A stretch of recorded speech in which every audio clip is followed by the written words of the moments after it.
Many of you have already decided on your activities, your icebreaker, and your main activity.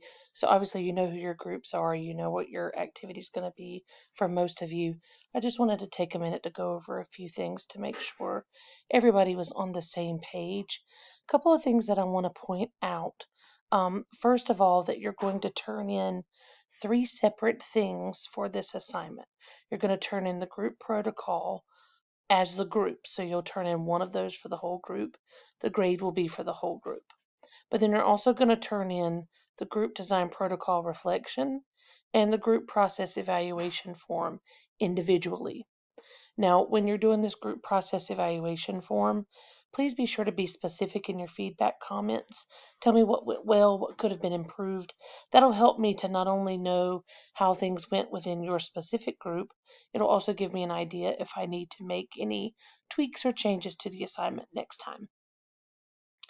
So the other thing that I wanted to point out is that there are quite a few options as far as supportive information or resources that you can use to complete this assignment. So please make sure you check out this information under the supportive information section. I also wanted to point out that the reason why we do this assignment, a lot of people don't realize that there are still groups that are done by OTs and OTAs. But in your time as an OT, you may be asked to facilitate a group. And if that happens, it's important that you're able to consider the clients, their diagnoses, the setting, and any available resources that you have to plan a group. It's also important that you have an opportunity to practice running a group because when you do it with real clients, the first time, no matter what you've done, the first time is a little nerve wracking. But if you've never even practiced it with your classmates, it's even harder. So we don't want that for you all. We want you to feel as comfortable as possible when you're working with clients. So the other thing I wanted to point out, if you click on the group design protocol instructions, it breaks down for you one of your models with populations is listed in these bullets here. So you only need to worry about the one that's related to your specific group's topic. But then when you go down here for the steps, the first thing that you're going to do before you do anything else is you're going to research that population and that model that you were given to make sure that the information that you provide is relevant to the population, the diagnosis, and the model. Then you're creating a protocol for one 30-minute group session that you're then going to complete in lab.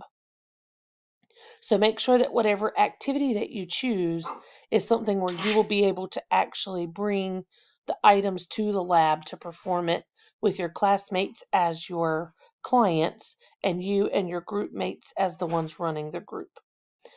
You're welcome to turn this in as an outline as long as the information is provided and as long as the areas under the different sections are written in complete sentences and paragraphs when appropriate, then I'm fine with you leaving it in an outline format. So you'll go through, you'll answer all the questions that are here, and you want to make sure that if you're not sure what's being asked, reach out to me. I would much rather you ask questions than for you to get confused and lose points because you didn't ask or clarify. One other thing I wanted to point out, the why your group chose the activity and treatment model theory frame of reference. So separate from the protocol, which is above, I want you as a group to tell me how or why your team chose your activity and how and why it meets the group goals and fits with your population and treatment model. Make sure that when you do that, you include a description of the frame of reference theory or model of practice that you used. And in this section, you're going to need to use a minimum of 3 research articles. Now, research articles are not the OT practice framework or your textbook. Those are articles from journals like the American Journal of Occupational Therapy, the SIS journals, the Journal of Occupational Therapy Education. Any of those types of scholarly journals will work for this. And then you're going to list your research article reference and tell me if it is qualitative, quantitative, or both. Then, of course, you're going to have your reference list. And then this goes over the two items that you'll submit separately. You'll give me a reflection separately, and that group process evaluation form will also be given separately. So that is, in a nutshell, the group design protocol assignment. If anybody has any questions as you're working on this, please do not hesitate to reach out to me.